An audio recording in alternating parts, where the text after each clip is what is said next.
சப்பாத்தி எடுத்துக்கோங்க. அதை ஃபஸ்ட்டு இந்த மாதிரி ரோல் பண்ணிக்கோங்க. இந்த மாதிரி ரோல் பண்ணிவிட்டு இது இந்த மாதிரி ஸ்லைஸ் பண்ணிடுங்க. இந்த மாதிரி ஒரே சைஸாக இருக்கிற மாதிரி ஈவனாக இந்த மாதிரி கட் பண்ணிக்கோங்க.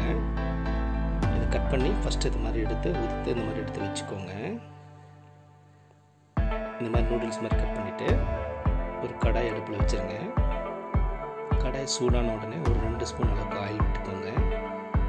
இதில் ஒரு பெரிய வெங்காயத்தை சேர்த்துருங்க. வெங்காயத்தை நல்லா கண்ணாடி பதத்துக்கு வதக்கிக்கோங்க. வெங்காயம் கண்ணாடி பதம் வந்த உடனே ஒரு 1/2 ஸ்பூன் அளவுக்கு இஞ்சி பூண்டு பேஸ்ட்டு சேர்த்துருங்க. பேஸ்ட்டு சேர்த்துட்டு அதோட பச்சை வாசம் போகிற அளவுக்கு இதை வதக்கிக்கோங்க. இந்த மாதிரி இதோட பச்சை வாசம் போகிற அளவுக்கு லைட்டாக வதங்கின உடனே ஒரு தக்காளி இதில் சேர்த்துருங்க. தக்காளியும் சேர்த்துட்டு தக்காளியினுடைய பச்சை வாசம் போகிற அளவுக்கு ஒரு நிமிஷம் நல்லா அந்த மாதிரி கலந்துக்கோங்க. கலந்துட்டு இதில் ஒரு 1/2 ஸ்பூன் அளவுக்கு தனியாத்தூள், ஒரு 1/2 ஸ்பூன் அளவுக்கு மிளகாய் பொடி, ஒரு சிட்டிகை அளவுக்கு மஞ்சள் பொடி சேர்த்துட்டு ஒரு 1/4 ஸ்பூன் சீரக பொடி, 1/2 ஸ்பூன் கரம் மசாலா சேர்த்து ஒரு 1/2 ஸ்பூன் அளவுக்கு காஷ்மீரி மிளகாய் பொடி சேர்த்துருங்க. சேர்த்துட்டு ஃபைனலாக சால்ட் வந்து ஒரு 1/2 ஸ்பூன் அளவுக்கு சேர்த்து இதை நல்லா கலந்து விடுங்க. இந்த மசாலானுடைய பச்சை வாசம் போகிற அளவுக்கு இதை நல்லா அந்த மாதிரி கலந்து விடுங்க. இந்த மாதிரி கலந்துட்டு ஒரு 1/2 ஸ்பூன் அளவுக்கு சில்லி சாஸ், 1 ஸ்பூன் அளவுக்கு டொமேட்டோ கெச்சப் சேர்த்துட்டு திரும்ப அதை ஒரு நிமிஷம் நல்லா அதை மிக்ஸ் பண்ணி விடுங்க. இந்த மாதிரி நல்லா கலந்துட்டு இதில் ஒரு 3 எக்கு சேர்த்துக்கோங்க.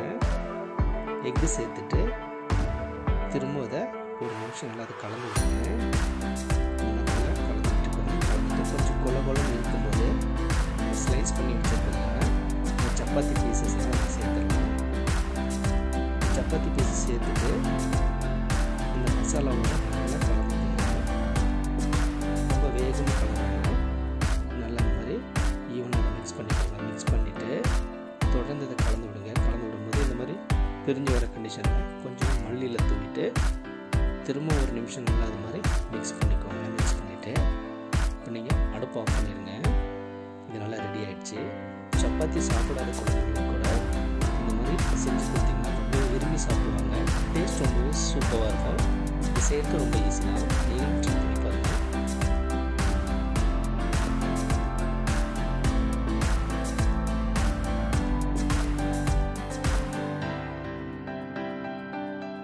இந்த வீடியோ உங்களுக்கு பிடிச்சிருந்தா லைக் பண்ணுங்க, கமெண்ட் பண்ணுங்க, இந்த சேனலை சப்ஸ்கிரைப் பண்ணுங்க, பக்கத்தில் இருக்கிற பெல் பட்டனை கிளிக் பண்ணுங்க.